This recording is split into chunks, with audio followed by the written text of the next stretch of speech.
And summing up, Mr Deputy Speaker, there were comments made in this chamber last week by the Treasurer, one of the most senior members of the government, and I'm not going to let them go unchecked. Now, I can appreciate why many Australians of Hindu faith have been offended by these comments by the Treasurer in question time and by the behaviour of those who sit behind him. Now, the Treasurer referenced several themes pertinent to Hinduism that have caused offence to many believers. Now, I know this because, as a regular feature of my role as the member for Greenway, I spend time with several hundred Australians of Hindu faith every week, and indeed even over the weekend. And I deal with them in different ways, as small business owners, as parents in their local communities, and all of them are hard-working Australians who want to do the right thing. Mr Deputy Speaker, Hinduism is one of the fastest-growing religions in Australia, and indeed some measurements say it is the fastest. There are now 20 times more Hindus in Australia now than there were 30 years ago. In the 2016 census, the percentage rate for Hindus in Australia stood at 1.9%. I'm sure that has increased. In my electorate of Greenway, it's 12.1%, a significant difference demonstrating that the diversity of West and North West Sydney is only enhanced by Hindu Australians. So, Mr Deputy Speaker, I'm not surprised by the statement made by the Hindu Council of Australia over the weekend, a highly respected and active organisation. And just to be clear about what they're saying, they don't mince their words here. What is more unsettling to the Hindu community is that the floor of the House, the shrine of democracy, was used as the stage to disrespect the Hindu community. This behaviour shows lack of respect to the Hindu community and undermines deep faith in multiculturalism that we all, as Australians, are so proud about. The sentiments of the Hindu community are deeply hurt. They have an action point too, Mr Deputy Speaker.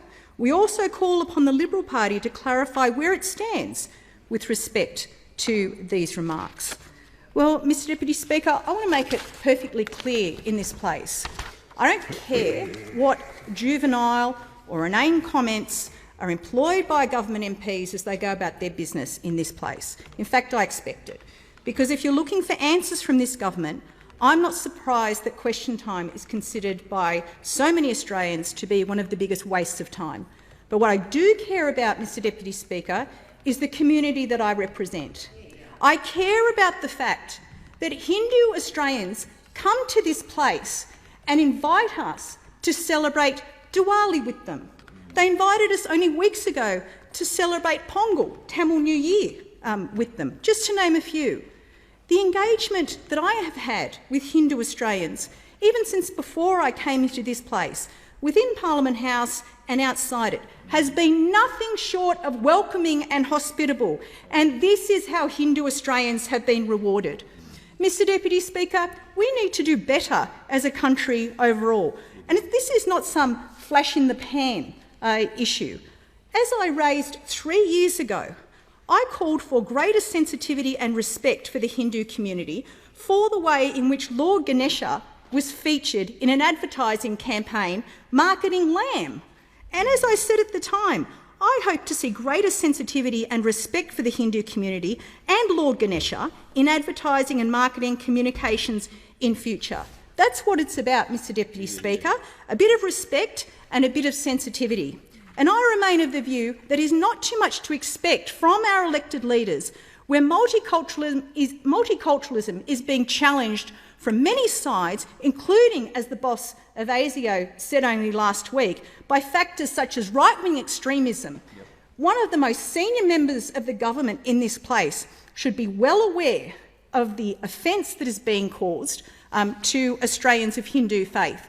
And over the weekend, I was delighted to celebrate, and just one of many celebrations that I'm invited to and which I accept with such gratitude, the dedication of a new Jain temple in Western Sydney. It will be the first Jain temple in Australia. They've been working towards this since 2007. The Sydney Shakti Temple is about to open after more than a decade of building, and I congratulate them and thank them for their contribution to our society. Hear, hear.